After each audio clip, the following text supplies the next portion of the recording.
నమశంకరాయ. వీక్షించేటువంటి ప్రేక్షకుల్లో చాలామంది మీరు అభివృద్ధి ఉన్నారు అనంటే నరదృష్టి, మీ వ్యాపారం బాగా సాగుతుందంటే నరదృష్టి నరఘోష, పిల్లలు బాగా చదువుతున్నారంటే నరదృష్టి నరఘోష, శత్రుబాధ, ఒకటా రెండా నరుని దృష్టి సోకితే నల్లరాయన పగులుతుందని.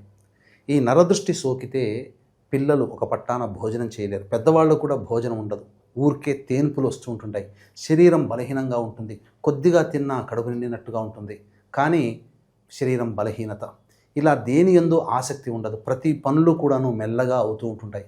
ఇంతటి గొప్పదైనటువంటి నరదృష్టి నుంచి తప్పించుకునే ఉపాయము అతి త్వరలో మనకు రాబోతుంది. అదే మాఘ అమావాస్య. ఆ రోజున పంచగ్రహ కూటమి మరియు ఈ సంబంధించినటువంటి సూర్యగ్రహణ ప్రభావం కూడా ఉంటుంది. మన భారతదేశంలో కనిపించకపోయినప్పటికీ కూడా ఈ ప్రభావం ప్రపంచవ్యాప్తంగా ఉంటుంది. అయితే సౌత్ అమెరికాలో ఏర్పడుతున్నటువంటి ఈ యొక్క గ్రహణ ప్రభావం మన భారతదేశానికి ఆ టైమింగ్స్ని మనం తర్జుమా చేసుకుంటే మధ్యాహ్నం 3:24 నుంచి రాత్రి 7:45 వరకు ఉంటుంది. మంగళవారం కలిసి రావడం అదృష్టము.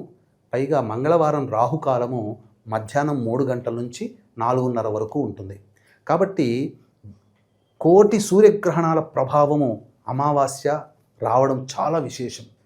కావున ఈ సమయము గ్రహణ సమయం అవ్వడం, అలాగే మంగళవారం అమావాస్య రాహుకాలం కలిసి రావడం, ఈ సమయంలో ఎర్రటి గుడ్డలో ఒక బూడిద గుమ్మడికాయని అలంకరణ చేసి అందులో ఈ గవ్వలు, అలాగే నల్ల జీడి గింజలు, తోక మిరియాలు, అలాగే గళ్ళ ఉప్పు, ఇంకా ఈ మిరపకాయలు, పటిక బెల్లము, అలాగే కొంత నల్లదారం, ఇవన్నీ అందులో వేసి ఒక మూటగా కట్టి మధ్యాహ్నం 3:30 నుంచి 4:30 మధ్య కాలంలో మీరు మీ ఇంటికి కానీ మీ యొక్క వ్యాపార స్థలానికి కానీ కట్టండి.